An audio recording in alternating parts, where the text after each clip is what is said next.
How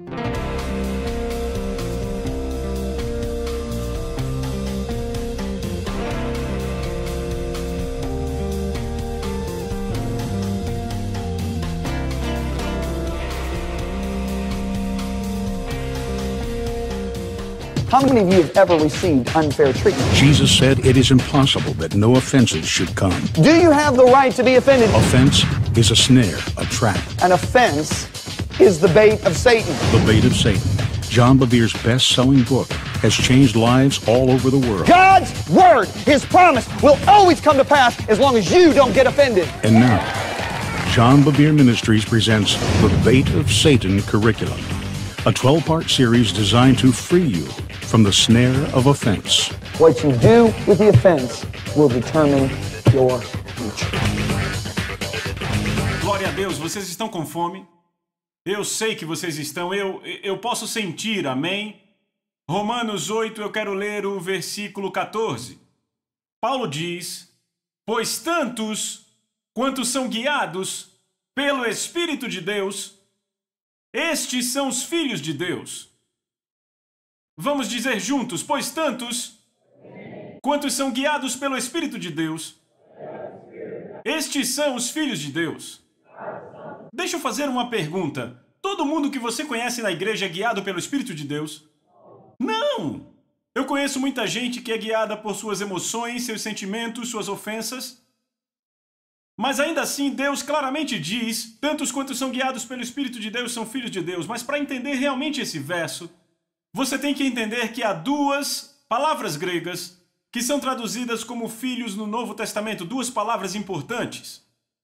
A primeira palavra grega é teknon, T-E-K-N-O-N, repita, teknon.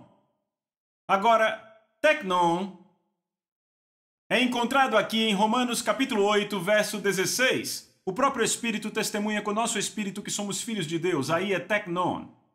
Eu fui até Kenneth Wuest, que é um especialista em palavras gregas, e Kenneth Wuest faz a seguinte declaração sobre teknon. Ele diz: teknon é uma definição muito boa e é a forma como é usada no Novo Testamento. É alguém que é um filho ou filha por mera questão de nascimento. Eu vou dizer de novo. Na forma como teknon é usada no Novo Testamento, ela descreve alguém que é um filho ou filha por mera questão de nascimento. Agora, 16 anos atrás, a minha esposa teve o nosso primogênito chamado Addison. Eu lembro que eu fiquei muito feliz e empolgado, um papai orgulhoso, eu corri para a enfermaria e lá estava aquele vidro grande e estavam todos aqueles bebês ali, naqueles bercinhos plásticos. E sabe, eu olhei para todos aqueles bebês branquelos e todos pareciam o mesmo. É isso mesmo, todos são parecidos. Eu não sabia qual era o meu filho, até que eu consegui identificar a placa com o nome Bevere acima do bercinho de plástico e eu disse: aí está! Esse é meu filho. Ele era meu filho pelo simples fato de que ele saiu da Lisa. Estão comigo? Agora, esta é uma boa explicação para a palavra teknon. Você encontra a palavra teknon em João capítulo 1, verso 12. Pois a tantos quantos o receberam, ele deu o poder de se tornarem filhos de Deus. A palavra filhos aí é teknon, você é filho por uma questão de nascimento. Estão comigo? A segunda palavra que temos no Novo Testamento usada e traduzida como filhos é a palavra grega huios, que se soletra H-U-I-O-S. O Vine diz o seguinte sobre huios. Ele diz que a forma que é usada no Novo Testamento é alguém que pode ser identificado como um filho porque ele demonstra o caráter dos pais. Ou seja, você pode dizer que ele é um filho porque ele demonstra o caráter do pai ou da mãe. Ouçam aqui, Addison. Assim que ele nasceu, eu não conseguia dizer quem era meu filho na enfermaria. Mas anos se passaram, e quando ele tinha 5 ou 6 anos, eu e a minha esposa saímos de férias e os levamos para ver a avó. Ela viu o Addison e o Austin. Naquela época, só eles dois tinham nascido, e eu lembro que no ano seguinte, quando voltamos, havia Alexander também. E quando voltamos, a minha mãe ria histericamente. Ela disse: esse garoto se parece tanto com você, ele é a sua imagem cuspida. Ela disse: John, ele está fazendo coisas que você fazia quando era garoto e não faz mais. Agora, é uma coisa impressionante, quanto mais velho ele fica, mais ele se parece comigo. Você entende isso? Você pode dizer agora que ele é filho do John Bevere porque ele age muito como eu. Às vezes eu fico triste. Porque às vezes eu fico olhando coisas nele e percebo que aquilo é uma boa parte de mim e eu não gosto. Estão comigo? Eu falo, será que eu faço coisas assim? E a Lisa, faz sim. Então agora você pode dizer que ele é filho do John Bevere porque ele parece muito comigo e ele age muito mais como eu. Mas ouça, à medida que ele demonstra minhas características, eu espero que ele imite minha maturidade. E quanto mais velho ele fica, mais maduro ele fica e dessa forma eu posso dar mais responsabilidades a ele. Estão comigo? Então se você quiser usar um termo mais simplista, teknon quer dizer filhos imaturos. Huios é usada para descrever filhos maduros.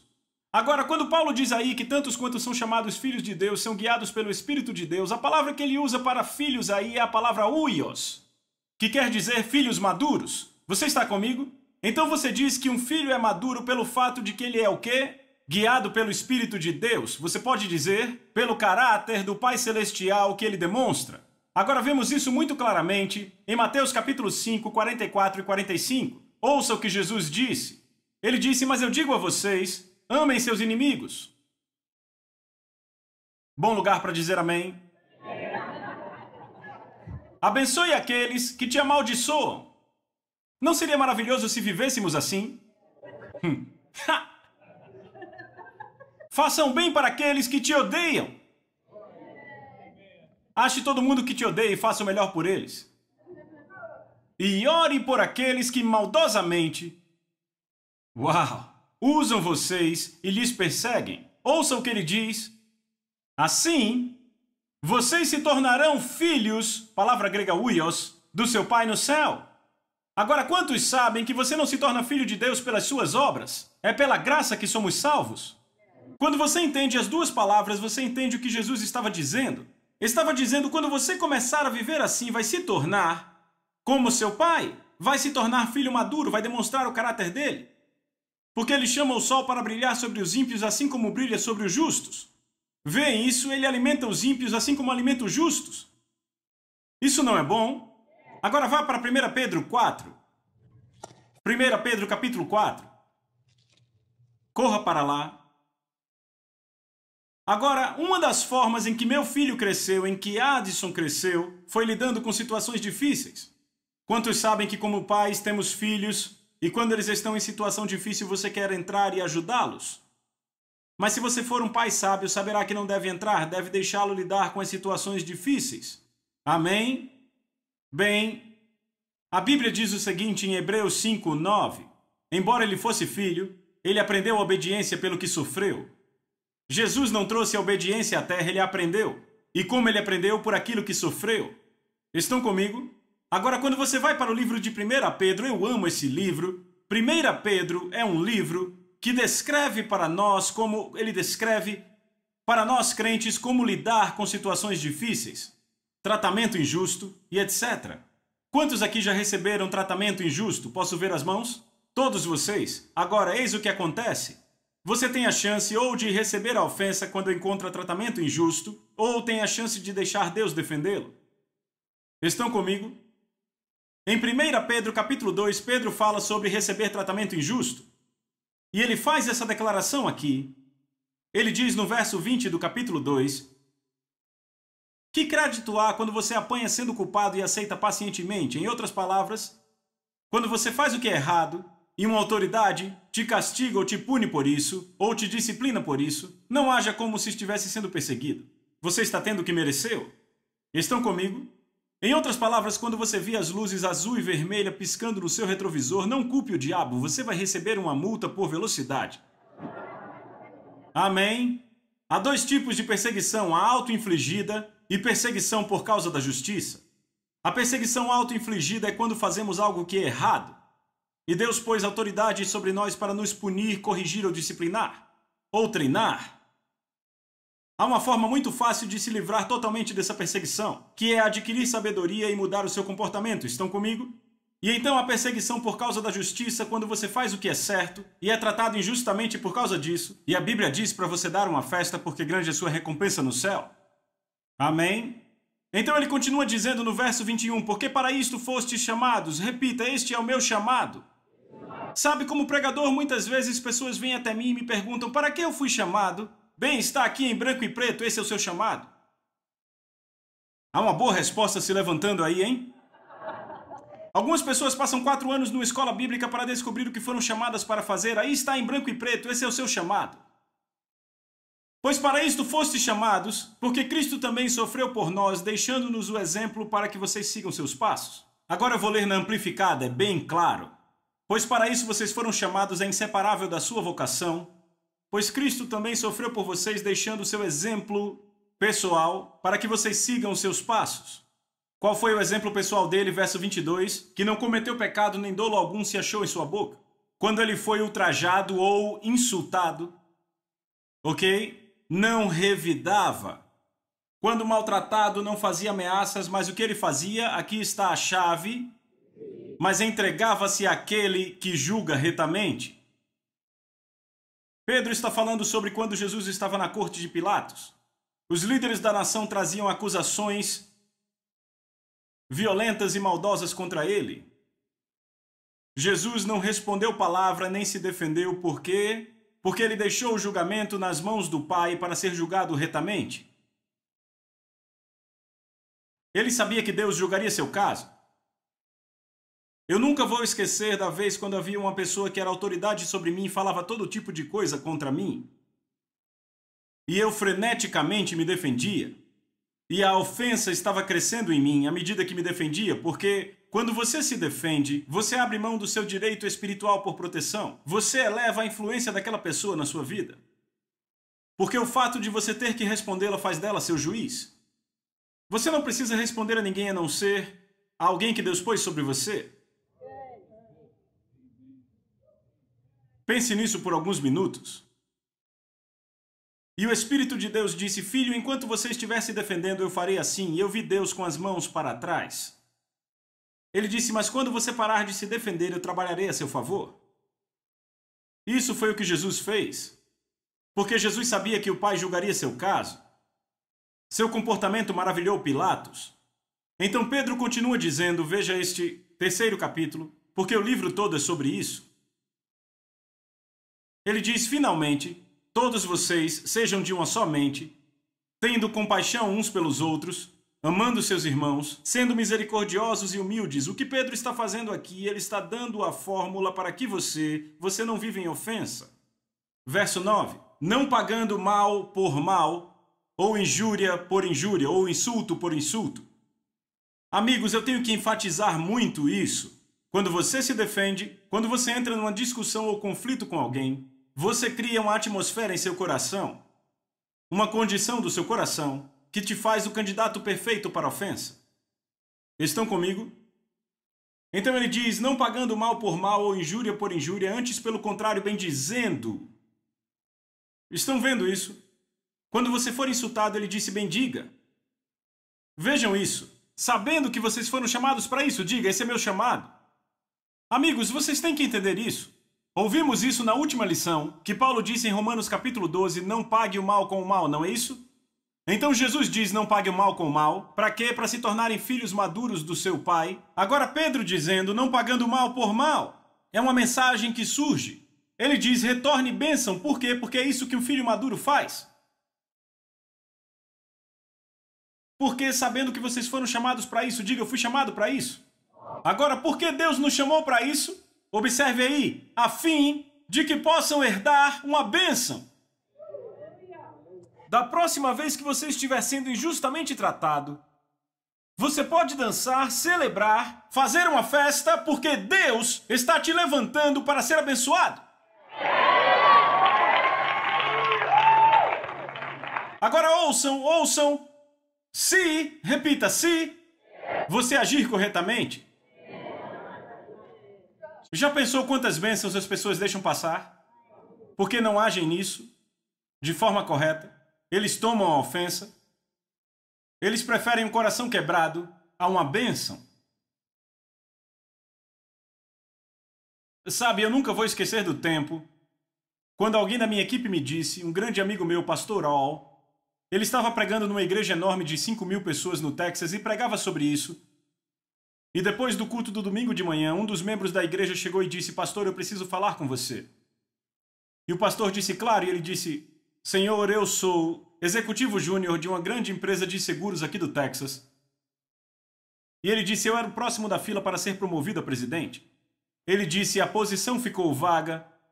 E ele disse: deram a outro homem. E ele disse: só há uma razão para terem feito isso. E o pastor disse: por quê? Ele disse: porque eu sou negro e ele não. E ele disse: isso é discriminação.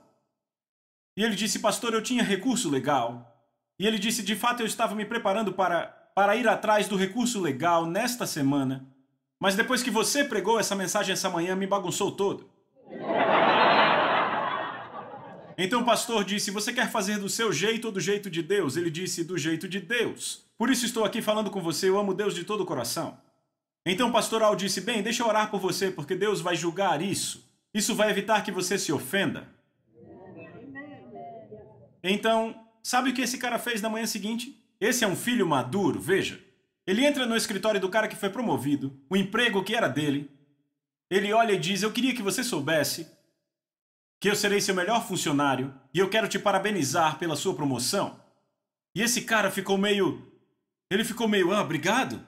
Ficou desconfortável porque ele sabia que aquele era o homem que devia ser promovido. Nada aconteceu por várias semanas.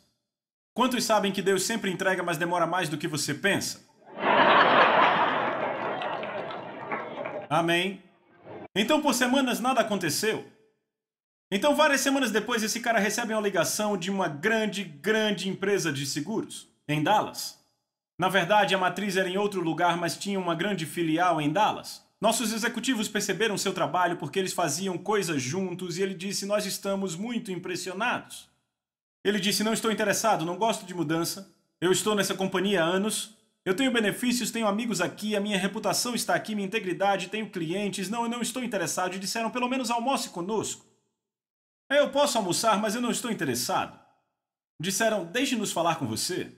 Então ele foi para o almoço e disseram como eles queriam contratar ele. Veja, eu não estou interessado, já disse, não adianta. Eu não gosto de mudança, sou um homem muito estável. Ele disse: eu tenho clientes, tenho reputação, tenho benefícios, não quero começar tudo de novo. Eu não estou interessado.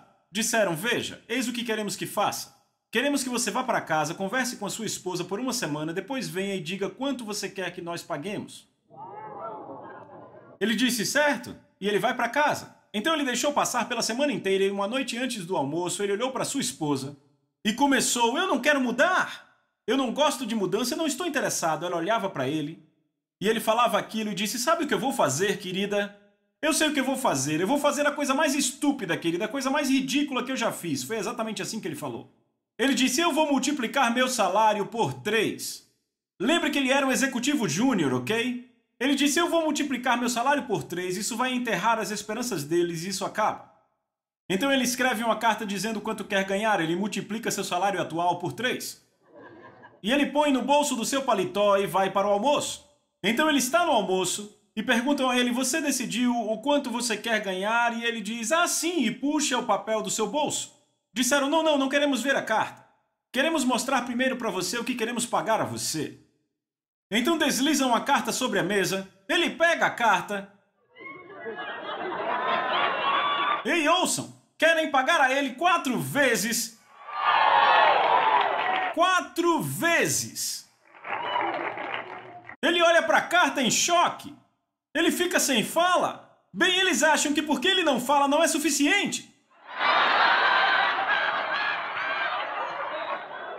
Então eles aumentam um pouco mais e dão mais benefícios. Enquanto ele estava ali em choque. Então finalmente se recompõe e diz: cavalheiros, eu sou cristão, eu quero levar para casa e orar. Disseram: certo, depois você diz.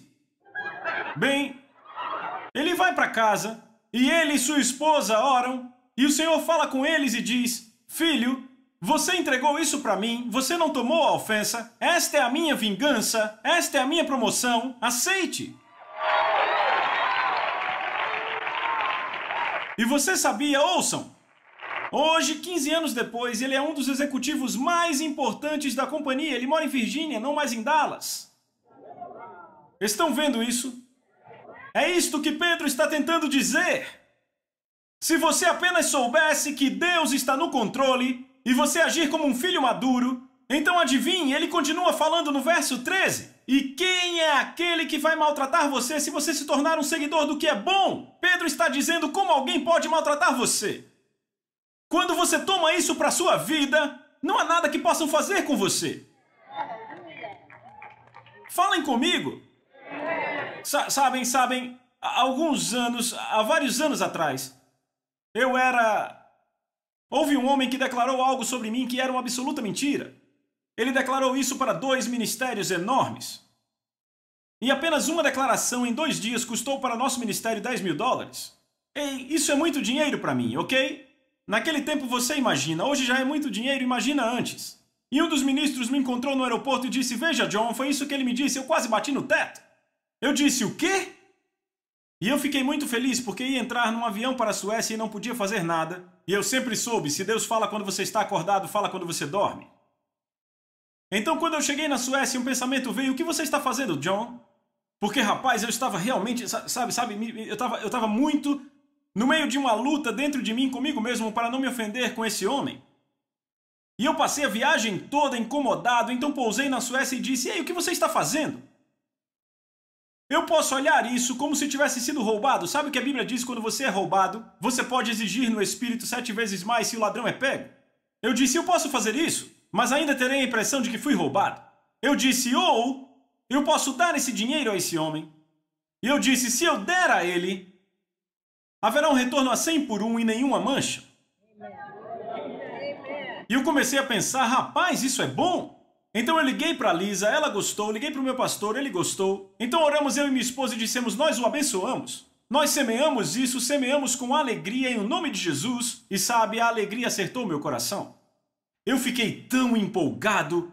E sabe o que mais? 10 dias depois um casal veio à minha porta. Eles viviam no Texas e nós no Colorado. Me deram um cartão, eu abri um cartão e havia um cheque de $10.000 para o ministério. E eu disse, veja isso, uma parte, tem mais 99 para vir. Vem, quem pode machucar você se você se torna um seguidor disso? Era disso que Jesus estava falando quando ele disse, ei, querem seu casaco, dê também a camisa. Ou vice-versa, querem sua camisa, dê o casaco. Querem que você ande 1 milha, ei rapaz, ande 2. Sabe, naquela época o romano podia olhar para o judeu e dizer, ei, você vai ter que andar com o meu cavalo aí por 1 milha. E Jesus ia dizendo, como isso pode te roubar se você vai andar 2? Como podem roubar sua camisa quando você vai dar o casaco também? Quando você pega isso, quem vai te maltratar? Veem isso, eu perguntei, quem vai maltratar você? Isso se chama a vida do reino, te mantém livre da ofensa. Então veja o que ele continua dizendo no capítulo 4. Ora, tendo sofrido Cristo, sofrido na carne, armai-vos também vós do mesmo pensamento, pois aquele que sofreu na carne deixou o pecado. Tem tanta coisa nesse versículo que eu acho que eu não vou conseguir terminar hoje. Como Cristo sofreu por nós, ele está falando de quê? De tratamento injusto. O capítulo inteiro no contexto, ele disse armai-vos com o mesmo pensamento. Repita, armai-vos. A maioria dos crentes não está armada para sofrer, por isso se ofendem tão facilmente. Por que não estão armados? Eles reagem ao invés de agir. Entram em um estado de choque, num estado de contemplação ou raiva quando são maltratados. A ofensa é fácil de tomar e agora reagem ao invés de agir. Vejam a diferença entre alguém que está armado e alguém que não está. Veja um piloto de avião. Eu voo 200.000 milhas por ano em aviões comerciais. Eu descobri que de 6 em 6 meses mandam os pilotos para simuladores de voo. São máquinas enormes, cheios de computadores e você nunca diria se está num avião de verdade ou não. O que fazem por 3 dias é pôr aqueles caras em todo tipo de situação. E sabe o que acontece? Acidente, acidente, acidente, mas então começam a agir apropriadamente. Estão comigo? Então estão armando aqueles caras. Então quando uma crise de verdade atinge o avião, temos as pessoas atrás gritando, apenas reagindo, na cabine de passageiros. Mas os pilotos, quando ouvem as caixas pretas, ficam aperte isso, cheque, puxa aquilo, cheque, cheque, cheque, cheque. O tempo todo até o acidente. Totalmente no controle porque estão armados. Estão comigo? É o que Pedro está tentando nos dizer. Como Cristo sofreu, armai-vos também do mesmo pensamento. Veem isso? Pois aquele que sofreu na carne deixou o pecado. E ouçam, o que ele quer dizer deixou o pecado? Que ele alcançou a completa maturidade espiritual. Vejam, o crescimento físico é limitado ao tempo. Você nunca viu uma criança de 2 anos com 2 metros? Estão comigo? é limitado ao tempo. O crescimento intelectual é limitado ao tempo? Não. Temos crianças com 16 que terminaram o ensino médio e com 17 que não. O crescimento intelectual opera em função do aprendizado. Você pode aprender de pouco em pouco, rápido ou então devagar.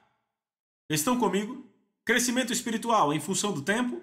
Não, temos nascidos de novo há 20 anos que ainda usam fraldas espirituais e ficam fazendo barulho. Não é em função de tempo, nascidos de novo há 1 ano, mas que são gigantes. Será que é em função do aprendizado? Não. Os fariseus conheciam as escrituras de trás para frente, mas não conseguiram reconhecer o Filho de Deus expulsando o demônio na frente deles. Não é em função do aprendizado. O crescimento espiritual é em função de quê? Sofrimento. Aquele que sofreu na carne deixou o pecado, mas há outro elemento chave aqui, porque há muitos que sofrem e continuam amargos e ofendidos. O elemento chave é Hebreus 5:9, que diz, embora sendo ele filho, ele aprendeu a obediência pelo que sofreu. Então o que acontece? Deus diz, eu sei o que você pode suportar. E ele só permite que venha aquilo que ele sabe que podemos suportar. Crescimento espiritual é isso. Quando encontramos tratamento injusto, quando encontramos comportamento ofensivo, escolhemos obedecer a palavra de Deus no meio disso, ao invés de reagir e nos defendermos, nos justificarmos ou devolvermos o mal pelo mal. Deus disse, quando você faz isso, você cresce. Eu vejo como levantamento de peso. Há 7 anos atrás, o meu vizinho, que é lutador de luta livre, começou a frequentar a academia. E eu aprendi algo com esses caras. Não é quando você faz 15 repetições que cresce, mas quando faz apenas 3 repetições, porque você põe muito peso, levanta aquilo, chega na 3ª repetição e diz, eu não consigo mais levantar isso. Mas eu vejo os caras gritando um com o outro, às vezes saltando no rosto, e algo os impulsiona para mais uma vez. É quando os músculos começam a crescer. Quando comecei a levantar peso, mal conseguia levantar 10 quilos. Então comecei a passar para 15, 20, 30, 40, 50 e fiquei preso em 50 por anos. Alguns anos atrás eu estava em Fresno, Califórnia, e o pastor olhou para mim e disse, John, vamos levantar 55. Eu disse, você está louco, eu não consigo. Sim, consegue, eu te ajudo. E sabe, eu levantei 55. Eu olhei para ele e disse, rapaz, você é como o Espírito Santo. E ele fez exatamente como vocês. Ele disse, o que você quer dizer? Eu disse, a Bíblia diz que Deus não vai permitir que nenhuma tentação passe se não pudermos suportá-la. Deixe-me dizer algo a vocês. Há 13 anos atrás eu passei por provas. Era só o que eu podia suportar. Eu lembro de um homem que me caluniava na minha igreja local. E sabe, aquilo começou a se espalhar porque ele tinha uma posição de autoridade sobre mim. E aquilo era tudo que eu podia suportar. Estão comigo? E então, alguns anos depois, eu vejo meu nome caluniado não numa igreja, mas em 3 continentes por um só homem. Se isso tivesse acontecido lá em 87... seria como pôr para mim 150 quilos, eu não conseguiria levantar, aquilo ia me esmagar. Eu ia simplesmente entrar em colapso com aquilo, entendem? Bem, aqui é que está. Lembra quando Paulo disse, dado o tempo vocês deveriam ser mestres? Esse é o Espírito de Deus quase chorando, dizendo, eu esperava que pelo tempo você levantasse 60, agora temos que começar tudo de novo do 10. Porque alguém falou mal de você e você falou mal de volta. Você se defendeu, pagou o mal com o mal. E Deus continua dizendo, eu quero te levar para o nível de 60. Te fazer passar para 70, mas toda vez que você chega em 60, você grita, chora, reclama. Você reage, age como um mundo, como alguém não salvo. Então temos que voltar ao começo. E ele diz, o problema é que eu tenho cargos de 70, de 80, mas não posso te mandar para lá. Porque não é maduro o suficiente. Então, amigos, deixa eu dizer isso. Quando um comportamento ofensivo vem para você, pode se alegrar, pode gritar, porque Deus, número 1, se prepara para te abençoar e número 2, vai te fazer crescer.